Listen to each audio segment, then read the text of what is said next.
എല്ലാവർക്കും നമസ്കാരം. Welcome back to നിയാൻസ്.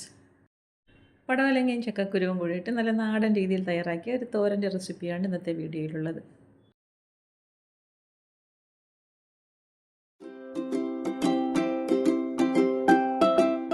ഇത് തയ്യാറാക്കുന്നതിന് വേണ്ടി കുറച്ച് ചക്കക്കുരു തൊലി കളഞ്ഞെടുത്തിട്ടുണ്ട്. അപ്പോൾ അതിനെ വളരെ ചെറുതായിട്ട് ഇതേപോലെ ഒന്ന് കൊത്തി അരിഞ്ഞെടുക്കാം. ചക്കക്കുരു തൊലിയൊക്കെ കളഞ്ഞെടുക്കാൻ അത്യാവശ്യം കുറച്ച് പാടാണ്. അപ്പോൾ മുകളിലുള്ള പാട എടുത്ത് കളഞ്ഞതിന് ശേഷം കുറച്ച് സമയം വെള്ളത്തിലിട്ട് വെച്ചിരുന്നാൽ ആ ബ്രൗൺ സ്കിൻ നന്നായിട്ട് ഇളക്കി കളയാൻ പറ്റും. അല്ലാന്നുണ്ടെങ്കിൽ ചിലരിപ്പോൾ ബ്രൗൺ സ്കിൻ ഇളക്കി കളയുന്നില്ല, അല്ലാതെ തന്നെ കറി വയ്ക്കാൻ എടുക്കുന്നുണ്ട്. അപ്പോൾ അതാ ഈ ഒരു രീതിയിൽ നന്നായിട്ട് ഇതിനെ ഒന്ന് കൊത്തി അരിഞ്ഞെടുക്കാം. ഇനി ഇതേപോലെ ഒരു പടവലങ്ങ എടുത്തിട്ടുണ്ട്. ചെറിയ വലുപ്പത്തിലുള്ളതാണ്. അതിൻ്റെയും മുകൾ വശത്തുള്ള തൊലിയൊക്കെ ഒന്ന് ചുരണ്ടി കളയാം. ഇനി ഉൾഭാഗം കൂടി ഒന്ന് കട്ട് ചെയ്തതിന് ശേഷം ആ കുരുവൊക്കെ എടുത്ത് കളഞ്ഞൊന്ന് വൃത്തിയാക്കി എടുക്കാം.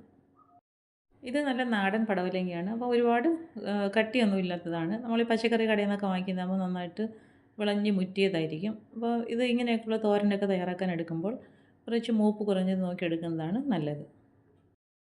ഈ ഒരു രീതിയിൽ ഉള്ളിലുള്ള ആ കുരുവൊക്കെ എടുത്ത് കളഞ്ഞ് വൃത്തിയാക്കിയതിന് ശേഷം ഇനി നമുക്ക് ഇതിനെയും ചെറുതായിട്ട് കനം കുറച്ച് ഒന്ന് കൊത്തി അരിഞ്ഞെടുക്കാം.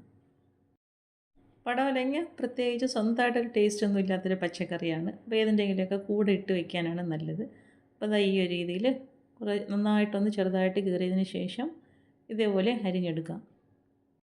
ഈ ചക്കക്കുരുവിനും പടവലങ്ങയ്ക്കും അത്യാവശ്യം നന്നായിട്ട് വേവുള്ളതുകൊണ്ട് രണ്ടും ഒരുമിച്ചിട്ടങ്ങ് വയ്ക്കാം. അപ്പോൾ അതാ ഈ ഒരു രീതിയിൽ എല്ലാം പടവലങ്ങയെല്ലാം ഈ ഒരു വലുപ്പത്തിൽ അരിഞ്ഞെടുത്തിട്ടുണ്ട്.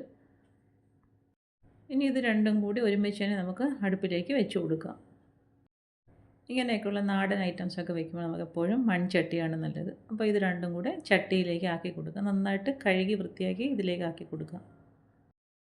ഇത് രണ്ടും ഒരേ വേവായതുകൊണ്ട് തന്നെ ഒരുമിച്ചിട്ട് തന്നെ നമുക്ക് വേവിച്ചെടുക്കാം. അപ്പോൾ അതായത് ഇതേപോലെ പടവലങ്ങയും ചക്കക്കുരും ചട്ടിയിലേക്ക് ആക്കി കൊടുത്തിട്ടുണ്ട്. ഇനി വേകാൻ ആവശ്യമുള്ള വെള്ളവും കൂടി ഇതിലേക്ക് ഒഴിച്ചു കൊടുക്കാം. പിന്നീട് ആവശ്യത്തിനുള്ള ഉപ്പും കൂടി ചേർത്ത് കൊടുത്ത് ഒരു 1/4 ടീസ്പൂൺ മഞ്ഞൾപ്പൊടിയും കൂടി ഇതിലേക്ക് ഇട്ട് കൊടുക്കാം. നല്ലതുപോലെ ഒന്ന് ഇളക്കി കൊടുത്തതിന് ശേഷം മൂടി വെച്ച് അടുപ്പിലേക്ക് വെച്ച് കൊടുത്തൊന്ന് വേവിച്ചെടുക്കാം. അത് വേകുന്ന സമയം കൊണ്ട് അരപ്പ് തയ്യാറാക്കിയെടുക്കാം. തേങ്ങ ചിരകിയത് മിക്സിയുടെ ജാറിലേക്ക് ഇട്ട് കൊടുക്കാം. പ്രത്യേകിച്ച് കണക്കൊന്നുമില്ല, അവരവരുടെ ഇഷ്ടത്തിനനുസരിച്ച് ചേർത്ത് കൊടുത്തോളൂ.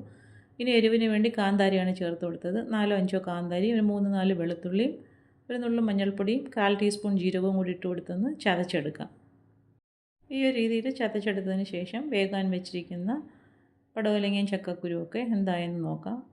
അപ്പോൾ അത് ഏകദേശം വെള്ളമൊക്കെ വറ്റി നന്നായിട്ട് പരുവായി വന്നിട്ടുണ്ട്. ഈ ഒരു സമയമാകുമ്പോഴേക്കും അരപ്പിട്ട് കൊടുക്കാം. അരപ്പിട്ട് കൊടുത്ത് നന്നായിട്ടൊന്ന് ലെവലാക്കിയതിന് ശേഷം അത് മൂടി വെച്ച് ഫ്ലെയിം നന്നായി സിമ്മിലാക്കിയതിന് ശേഷം അരപ്പും കൂടി ഒന്ന് ആവി കയറ്റി എടുക്കാം. അപ്പോൾ അത് അരപ്പൊക്കെ നന്നായിട്ട് ആവി കയറി തോരൻ നല്ല പരുവായി വന്നിട്ടുണ്ട്. ഇനി നന്നായിട്ട് ഇതിനെ ഒന്ന് യോജിപ്പിച്ചെടുക്കാം. ഈ ഒരു രീതിയിൽ നന്നായി ഇളക്കി യോജിപ്പിച്ചതിന് ശേഷം നമ്മളിതിലേക്ക് വെളിച്ചെണ്ണ ഒഴിച്ചു കൊടുക്കുന്നില്ല. ചെറിയ ഉള്ളിയും വറ്റൽമുളകും കറിവേപ്പിലയും കടുകും എല്ലാം കൂടിയിട്ട് താളിച്ച് ഇതിലേക്ക് ഒഴിച്ചു കൊടുക്കാം.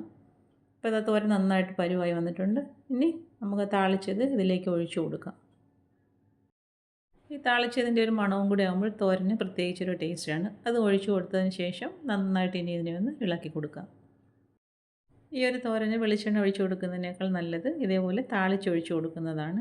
അപ്പോൾ ഇനി നന്നായി ഇതിനെ ഒന്ന് ഇളക്കി യോജിപ്പിച്ചെടുക്കാം.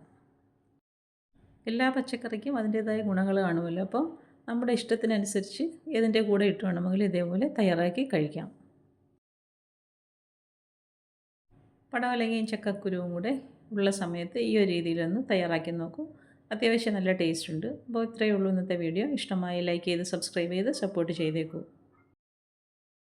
വീണ്ടും അടുത്ത വീഡിയോയിൽ കാണുന്നത് വരെ bye from Niyans. Thanks for watching.